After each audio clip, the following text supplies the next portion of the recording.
আজ বানাবো অনুষ্ঠান বাড়ির মতো ফুলকপি রোস্ট। তার জন্য ফুলকপিগুলোকে ভালোভাবে কেটে ধুয়ে এর মধ্যে দিয়ে দিয়েছি গরম জল, যাতে ফুলকপির মধ্যে থাকা নোংরা আর পোকাগুলো বেরিয়ে আসে। তারপর একটা পাত্রে আমি নিয়ে নিচ্ছি পোস্ত, চালমগজ, কাজু বাদাম দিয়ে একটা পেস্ট বানিয়ে নেবো।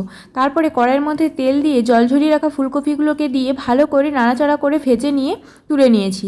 তারপর ওই একই তেলের মধ্যে আমি দিয়ে দিচ্ছি 1 চামচ পরিমাণ ঘিটাকে দিয়ে এরপর আমি দিয়ে দেবো কিছু গোটা গরম মশলা।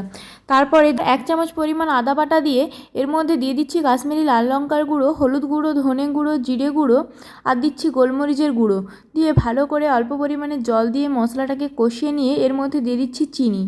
তারপরে যে পোস্ত চালমগজের পেস্টটা করে রেখেছিলাম সেটাকে দিয়ে ভালো করে কষিয়ে নিয়ে এর মধ্যে আগে থেকে ফেটিয়ে রাখা টক দইটাকে দিয়ে আবারও ভালো করে মশলার সাথে মিশিয়ে নিয়ে 1 চামচ পরিমাণ লবণ দিয়ে আগে থেকে ভেজে রাখা ফুলকপিগুলোকে দিয়ে ভালো করে মশলাটার সাথে মিশিয়ে নিলেই তৈরি হয়ে গেল ফুলকপি রোস্ট।